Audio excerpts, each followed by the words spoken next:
Hello, in front of me I have Samsung S25, and in this video I'm going to show you how to use the voice recorder.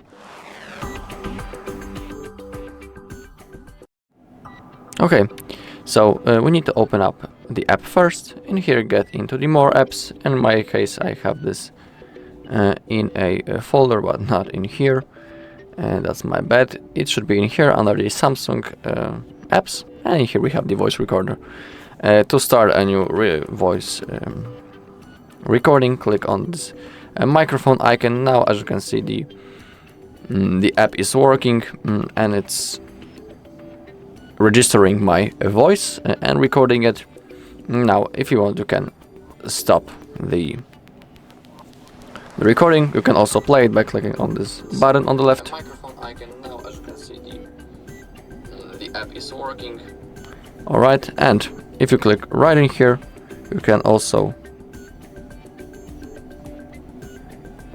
for example,